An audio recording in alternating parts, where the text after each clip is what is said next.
Hello विद्यार्थी, आप लोग कैसे? आशा करते हैं कि आप अच्छे होंगे, स्वस्थ होंगे और आपकी हर मनोकामना पूरी हुई। तो यही कामना करेंगे हम आपके लिए। आपको पता है, मैं आपके लिए एसएसजी कांस्टेबल 2024 की पीओ की हल करवा रहे हैं। आपको पता है हम गणित के 20, 21 और 22 तारीख तक पहुंच चुके हैं। तो 22 तारीख का ये तीसरा शिफ्ट चल रहा है, ध्यान रखें। हर दिन आपके 4 शिफ्ट होते हैं, हर दिन 4 शिफ्ट होते हैं।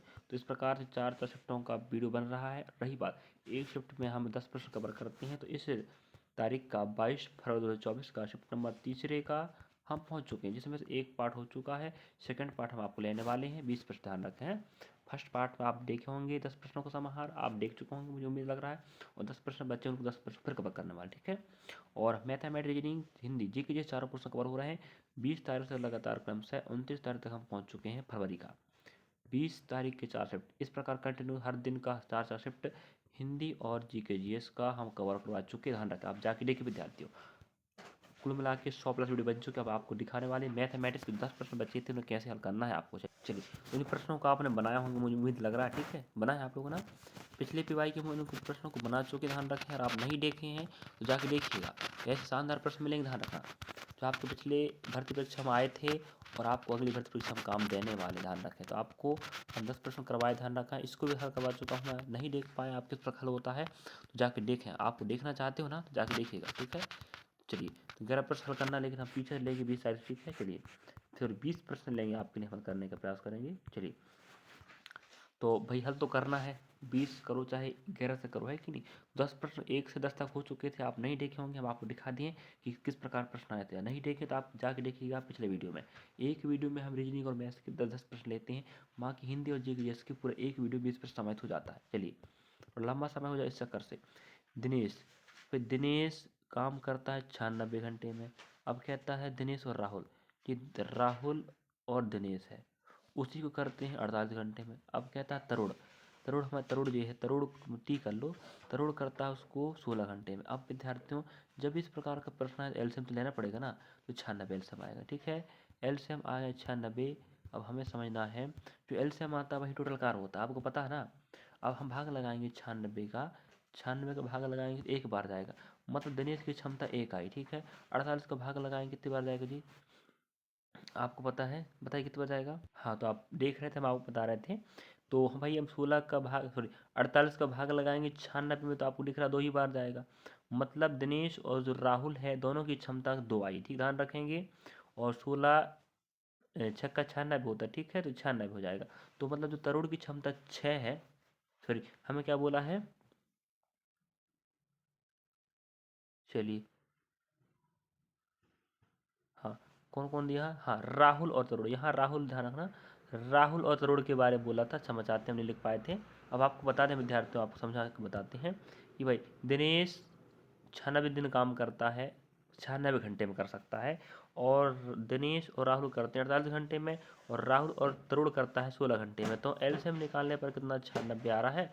अब इसको भाग यहाँ लगा, एक आया, यहाँ 2 आया, यहाँ 6 आया। मतलब यहाँ आपको समझना है कि इस दिनेश की क्षमता 1 है, तो यहाँ दिनेश की और किसकी है, राहुल की है। भाई दिनेश की 1 हो गई तो राहुल की 1 होगी।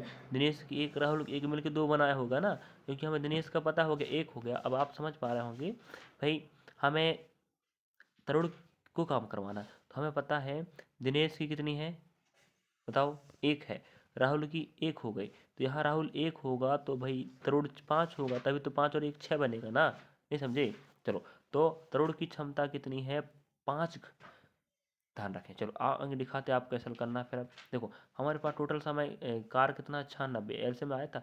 5 से भाग लगाएंगे तो कितनी बार जाएगा, 5 एकम 5 जाएगा, एक बचेगा, सॉरी आपके पास कितना बचेगा, 4 बचेगा। तो 5 नाम 45, 19 हमें कहाँ मिल रहा है, ऑप्शन में दूसरा बस हो गया। इतना हल करना था, है कि नहीं। हमें पहले बिठाना है, एलसीएम लेना है, एलसीएम को भाग देना है कुल घंटे से, तो क्षमता निकल जाएगा। और क्षमताओं को यहाँ वहाँ देख लीजिएगा, किसकी क्षमता क्या, तो तरुण की क्षमता कितनी आई थी, 5 आई थी। अगर अकेला काम करेगा तो भाई काम 96 है, तो भाग तो उसी से लगाना पड़ेगा ना। चलो, इस प्रकार से 20 प्रश्न को आपको इस प्रकार से बनाना था, ध्यान रखें, ठीक है।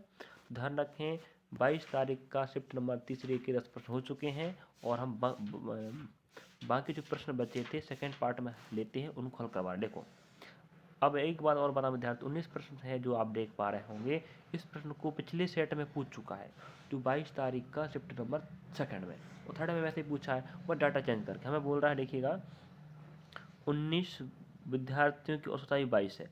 अब होता है एक और आ गया, मतलब 20 हो गए। तो जो आया है वो कितना लेकर आया, 42 लेकर आया। भाई 42 लेकर आया है तो 22 भी लाया होगा साथ में, तो हम कहते हैं 22 तो लाया है, तो 22 कम कर देते हैं, ठीक है। तो यहाँ जीरो, यहाँ बचेगा 20, मतलब कितना ज़्यादा लाया है, 20 ज़्यादा लाया। हम कहते हैं जो लाने वाला 22 आया था वो 42 तो लेकर आया है, साथ में 22 भी लाया, मतलब हम कहते हैं वो 22 का 22 लाया है। कितना ज़्यादा लाया है, 20 ज़्यादा लाया है। हमारे पास टोटल कितने लोग हो गए, 20 लोग हो गए। सबको बराबर बांटे, 20 एकम 20, तो सबके पास एक एक और बढ़ जाएगा, मतलब कितना हो जाएगा ये औसत 23 हो जाएगा।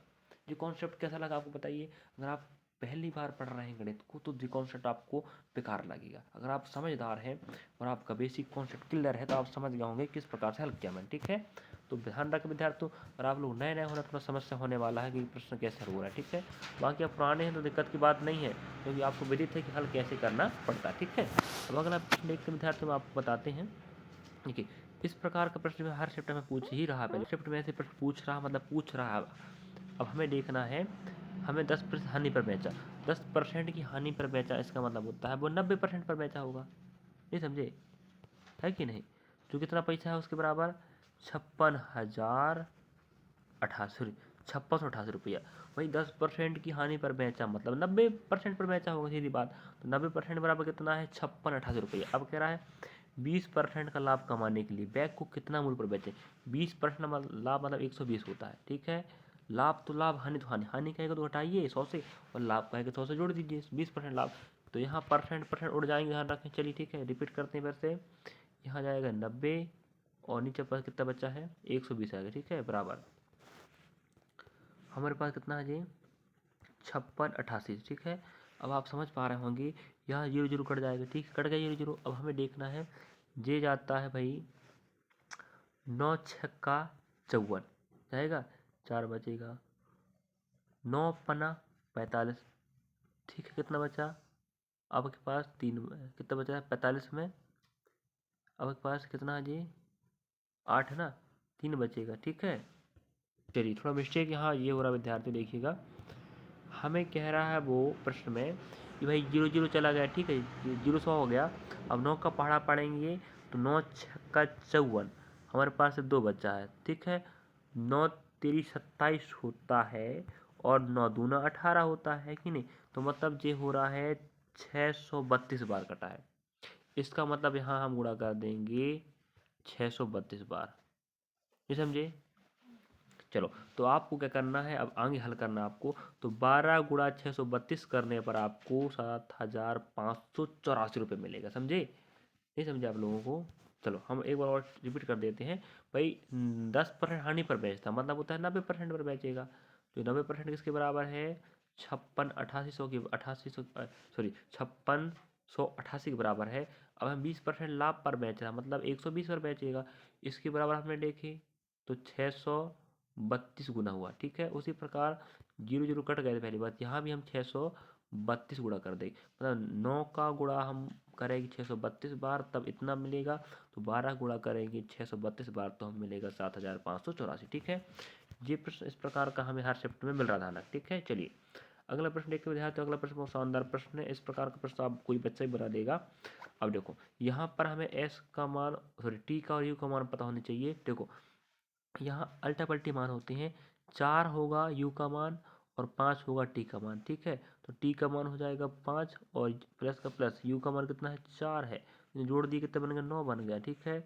और ये बटा का बटा लग जाएगा, और टी का मान कितना आप पता है 5 है, तो यहाँ 5 बटे 9 बटा 5 हो गया। ऑप्शन हमें कहाँ मिल रहा है भाई, दूसरा मिल रहा है, समझे। ऐसा हल करना था पहली बात, कुछ नहीं करने का। इस टी का मान 5 हो जाएगा, यू का मान 4 हो जाएगा, ठीक है। अल्टा पल्टी मान हो जाए, ध्यान रखें। ये आपका आंसर हो जाता है, इस प्रकार से हल करना था। अगला प्रश्न देखिए विद्यार्थियों, हमें कह रहा है इस प्रश्न में, एक निश्चित धनराशि साधारण ब्याज की किसी दर से 14 वर्षों में स्वयं कितनी गुनी हो जाए, 3.5 गुनी हो जाती है। तो साधारण ब्याज दर पर धनराशि 28 वर्षों में कितनी गुनी हो जाएगी। तो इसमें क्या करना पड़ता है विद्यार्थियों, हमें फॉर्मूला पता होना चाहिए। देखिए जब भी इस प्रकार एस आई, देखो एक एस आई गुना होता है, एक सी आई गुना होता है। तो सी आई गुना शायद पहले आ चुका है तो मैं बता चुका हूँ, नहीं आया तो कोई दिक्कत बात नहीं, आ जाएगा तो बता देंगे आपको। इस प्रकार का प्रश्न हमें बार बार आता, ध्यान रखें। जब 2 बार गुना रहे तो देखिए गुना -1, ध्यान रख, ठीक है। यहाँ रहेगा हमें क्या दिया है, टी दिया, टी बिठा देंगे, टी तो टी आर तो आर, ठीक है, टी तो टी आर तो आर बैठेगा, ध्यान रखें यहाँ बराबर। अब यहाँ रहेगा गुना -1 रहेगा, ध्यान रखें, अपॉन बैठ जाएगा ये टी तो या तो आर। अब जो डाटा देगा वो बैठेगा, ठीक है, अगर आर दिया तो आर बैठेगा, हमारे पास पहली बार टी दिया है तो यहाँ टी बैठ जाएगा, ठीक है। तो आर नहीं बैठाना है क्योंकि हम बोल रहा है समान साढ़ा ब्याज दर पर, दर का मान क्या है, समान है, दर नहीं बैठेगा, ठीक है। तो बैठेगा तो यहाँ कट जाएगा, पहली बात क्या दिक्कत है ना। तो ये हो गया गुना -1 upon T oblique R, T तो दिया टी रखें, आर तो आर रख देना, ठीक है, जो फॉर्मूला होता ध्यान रखें। अब देखो गुना हमें कह रहा है, देखो 3.5 - 1 रखेंगे, ठीक, अपॉन 14 वर्ष है बराबर, नीचे कितना वर्ष हो जाएगा 28 सेकंड में। अब हमें कह रहा है यहाँ गुना चाहिए, सेकंड गुना ना, तो गुना -1 हो जाएगा। यहाँ हम घटाएंगे विद्यार्थियों, तो ये 14 है, ठीक है, ये कितना है 14, 14 दूनी 28 हो जाएगा, तो यहाँ 2 बार भाग जाएगा। और रही बात हमारे पास यहाँ पर इन दोनों घटाने पर हमें कितना मिलेगा 2.5, कितना मिलेगा 2.5, ठीक है। तो 3.5 में 1 घटाएंगे तो हम 2.5 मिल जाएगा। और हमारे पास यहाँ कितना है 2 है, जब 14 दूनी 28 कटा है, तो जब हम 2.5 को गुणा करेंगे 2 के साथ, किसके साथ करेंगे 2 के साथ, कितना बनेगा जी 5 बन जाएगा, तो क्या बन जाएगा जी 5 बन जाएगा, ठीक है। तो 5 बराबर यहाँ गुना -1 था, जब यहाँ -1 यहाँ आएगा पक्षांतर होकर तो +1 में आएगा, तो गुना बराबर क्या हो जाएगा आपका आंसर 6। समझे नहीं समझे, जो आपका क्या हो गया आंसर हो गया। तो इस प्रकार का ध्यान रखें, फॉर्मूला क्या बनेगा गुना -1 upon R in oblique T. अगर टी है तो टी का मान बैठेगा, आर है तो आर का मान ध्यान, ठीक है। चलिए अगला प्रश्न एक विद्यार्थी कैसे हल करना है समझा बताने का प्रयास करेंगे। अगला प्रश्न आप देख पा रहे स्क्रीन पर, हमें कह रहा है कि 28% छूट देने के बाद, चलिए तो अगला प्रश्न देखते हैं, आप स्क्रीन पर दिखाई दे रहा है, ये शिफ्ट नंबर वहीं चल रहा है, 10% के हो चुके हैं, सेकंड पार्ट हल हो रहा है। 28% की छूट देने के बाद वस्तु को 1,800 रुपये बेची जाती है, तो वस्तु का अंकित मूल्य बताओ। करें देखिए, हम आपको बता दें इस प्रकार का प्रश्न किताबों बार हर चैप्टर में पूछ रहा है मैथमेटिक्स का। मैं हम ऑफलाइन क्लास संचालित करते हैं, तो वहाँ पर भी हम आपको बताने में जाते हैं, हम वहाँ पर भी हम जीडी की तैयारी करवा रहे हैं पहली बात। तो ऑफलाइन क्लास में पीआई की प्रश्न करवाते हैं, तो वहाँ भी हम बता रहे हैं कि यही पैटर्न फॉलो कर रहा है, और आपको पढ़ा रहे हैं तो भी बता रहा है वही पैटर्न फॉलो कर रहा है। मैथ्स हो चाहे रीजनिंग चाहे जीके जैसे चारों पोर्शन को वही पैटर्न से बनाया है पिछले साल, ध्यान रखें, हर शिफ्ट में हर दिन में, ध्यान रखें, ठीक है। चलिए 28 की छूट, तो 28% छूट मतलब होता है आपका 28/100 होता नहीं, बताओ, आधा करेंगे 14 बनेगा, आधा करेंगे 50 बनेगा, और आधा करेंगे तो 7 बटा क्या बनेगा जी 25 बनेगा। मतलब 25 में 7 की छूट देगा, समझे, 25 7 छूट आप समझ पाए हो किस प्रकार से हमें बोल रहा था वो यहाँ पर कि 28% की छूट दे रहा था। आपको पता है छूट हमेशा अंकित मूल्य पर दिया जाता है, बेच रहा है तो वो हो जाएगा अंकित मूल्य अनुपात SP, है कि नहीं। भाई अंकित मूल्य कितना था 28% की छूट, तो इसको हम और छोटा करें तो ये बना 14/50, और छोटा करें 7/25 बना, मतलब होता है 25 पर अंकित कितना था 25 था, उसमें 7 छूट दोगे तो कितना 18 बचेगा ना, मतलब आप 25 की वस्तु को 18 रुपये में बेच रहे, सीधी बात, ठीक है, ध्यान रखें। चलो आगे देखते हैं इसी प्रश्न को हम अभी। अंकित मूल अनुपात SP रखे थे हमने, तो अंकित मूल कितना आया था आपका 25 आया था, 25 में आप 7 की छूट देकर कितने पर बेचोगे 18 बेचोगे ना, ठीक है। अब आपको पता है अंकित मूल पर ही छूट दिया जाता है, तो अंकित मूल पर 25 की छूट मतलब 25 की वस्तु 18 पर बेचोगे। अब आपको पता है कि 1008 में बेचे हो, अनुपात में कितने बेचे 18 में। अब आपको पता होना चाहिए बेचे रियल में कितना है 1008 में, तो आप लोग क्या करेंगे इसका, इस 18 का भाग लगाएंगे 1008 में, जितने बार जाएगा उसका गुणा यहाँ कर देंगे, तो आपका आंसर क्या जाएगा 1400। मैं हिंट कर रहा हूँ ध्यान रखें, ठीक है, लास्ट में कुछ तो आप भी करें विद्यार्थियों, हर प्रश्न को हम पूरा हल कर बताएंगे तो कहाँ बनेगा काम, मतलब आप लोगों को मेहनत करना है ना, थोड़ा सा मेहनत आप लोग कीजिएगा, आप लोग वीडियो देख के आगे नहीं भागना। पहली बात गणित हो रीजनिंग हो, बिना हल करे और बिना देखे नहीं भागने का। हिंदी जीके जिसको सुने पढ़ें अच्छी बात है, लेकिन मैथमेटिक्स में आप लोग एक पेन कॉपी रख के बगल में बैठें, जहाँ हम कहेंगे बताने को वहाँ बताना पड़ेगा, ठीक है। चलिए तो आप समझ गए होंगे कि किस प्रकार से 25 अनुपात 18 आया हो। भाई बेचा 18 रुपये में है, रियली में कितना बेचा 1008 में, हम कह रहे हैं 18 का भाग 1008 में लगा लो भाई, है कि नहीं, जितने बार जाएगा वहीं गुणा यहाँ कर दीजिएगा, आंसर आ जाएगा तो 10 रुपये, नहीं आएगा इसका मतलब आप नहीं बन रहा, सीधी बात कहें, है कि नहीं। छोटे छोटे प्रश्नों को हम नहीं बताएंगे, जहाँ बताना है वहाँ तक बताएंगे। अब हर प्रश्न को हम ही बताएंगे तो आप लोग क्या करोगे, कुछ नहीं करोगे ना। हमें बोल रहा है पी का पी प्रतिशत, मतलब होता है पी का P%, अब भाई परसेंट का 100 लग जाएगा, है कि नहीं। नेक्स्ट कितना है 225 है। तो पी का मान बताओ, कह रहा पी का स्क्वायर।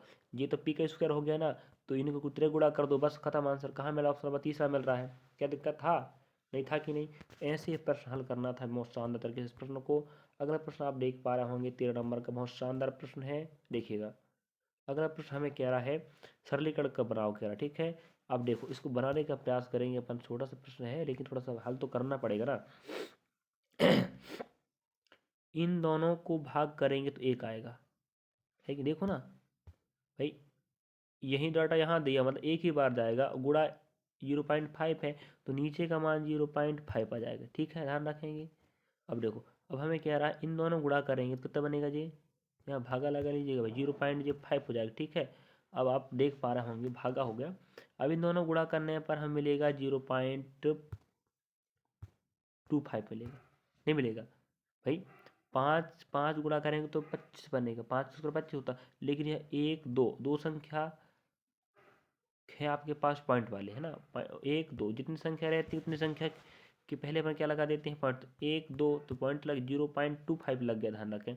अब हमारे पास इस प्रकार का आंसर आ गया। अब हमें करना क्या है, इसको थोड़ा सा आगे बढ़ाना पहली बार, ठीक है। तो आगे बढ़ाने के लिए आपको क्या करना पड़ेगा,